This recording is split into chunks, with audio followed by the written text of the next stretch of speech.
À l'occasion de l'ouverture de son nouveau site de production, l'entreprise JetCut a reçu la visite de Christine Lagarde. Dans les pas de la ministre de l'Économie, des Finances et de l'Emploi, partons à la découverte d'une entreprise pas ordinaire. Notre corps de métier, c'est la découpe jet d'eau et on a ajouté en plus de l'usinage. C'est une machine qui a l'énorme avantage d'avoir des dimensions exceptionnellement grandes et avec une originalité de pouvoir découper des pièces en 5 axes, c'est-à-dire des pièces qui sont déjà formées et non pas des pièces à plat. Donc nous avons décidé, le jour où on a passé la commande de la machine, de construire une nouvelle usine.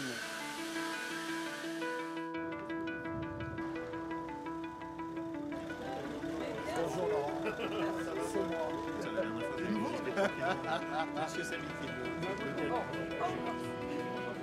On fait un tour d'atelier? Oui. C'est prévu comme ça? Bonjour madame.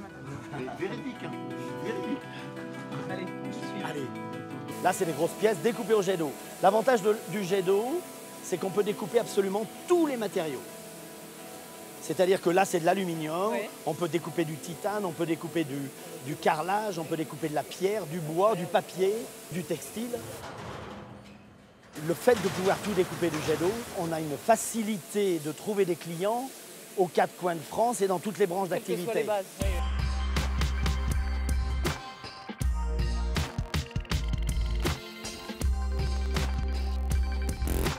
Le phénomène de l'investissement a provoqué le bâtiment et le bâtiment a provoqué le concept de bâtiment à énergie nulle. Ici, on a toute une panoplie de technologies qui ont été mises en œuvre, donc les panneaux photovoltaïques, la pompe à chaleur géothermique, la récupération d'eau pluviale, la surisolation avec une ventilation double flux pour les bureaux avec récupération, une ventilation pour les ateliers avec récupération d'énergie par le biais de la pompe à chaleur. Et donc dans notre process, toute cette eau-là, elle est refiltrée Ouais. et elle est régénérée en interne.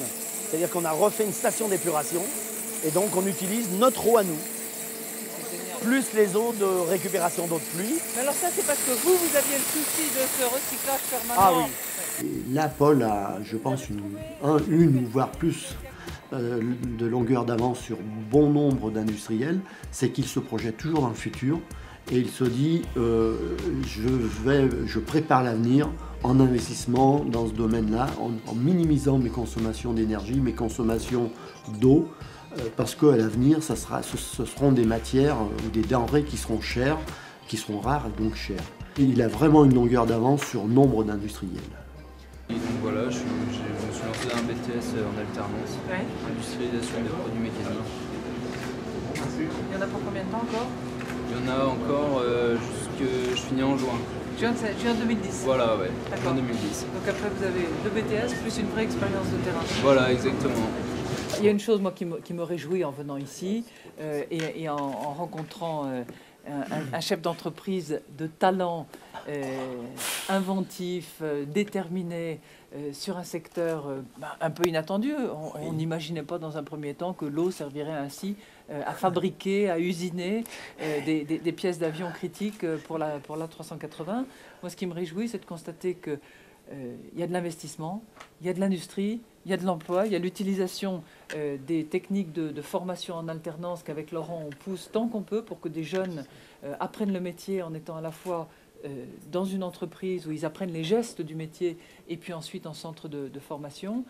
Puis c'est une entreprise qui va bénéficier de la réforme de la taxe professionnelle qui s'appliquera à compter du 1er janvier. Moi, ça me fait plaisir parce que j'ai bataillé ferme sur cette réforme et savoir qu'il y a une entreprise ici dont la TP va être diminuée des 2/3, eh ben, c'est agréable. Et de ces voir. 2/3-là, ils restent dans la trésorerie de l'entreprise. C'est ça qui est important. Donc ça vient renforcer les fonds propres. Absolument. Ça, c'est hyper important. Et qu'on se le dise,